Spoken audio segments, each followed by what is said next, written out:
There's a breeze off the Hudson, and just when you think you're sick of living here, the memory floods in. During the middle of the pandemic with quarantine, people needed to be shot and put together that were in London and in New York, just a variety of places, and then they needed them all being put together. So I came up with this so that if we matched the lighting and put it together, we could put all these people together and it wouldn't feel like they were in all different parts of the world. So it was kind of more of a necessity.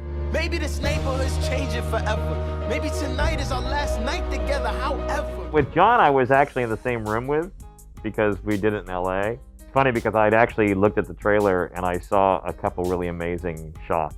And I was trying to find those and I asked all these people in the neighborhood and no one could figure out where it was. And when I was photographing John, I kind of was telling him this and he goes, yeah, we put the bridge in the background on that one. It was a lot of fun. We just kind of found a venue we liked, the whole idea of the street and the bridge.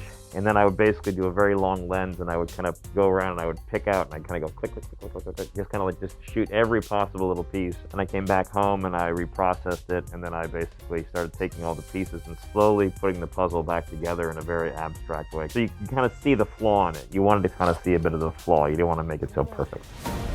Ice cold piragua, cherry, strawberry, and just for today I got my mate. We have video cameras and we create the content on video so we can go back through and we freeze on certain frames and then we re-photograph it off of the computer screen.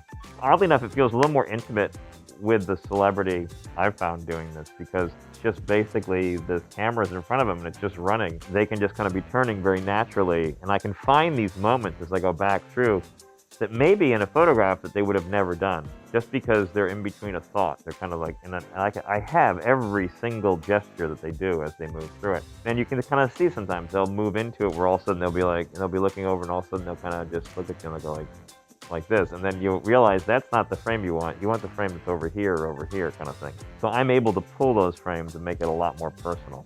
It'll feel a little abstract, a little raw, but also it'll feel like you were there at the end of the day in the Heights, warm light coming through the street. And, you know, I'm standing there with Lynn and John doing a picture on one of the streets.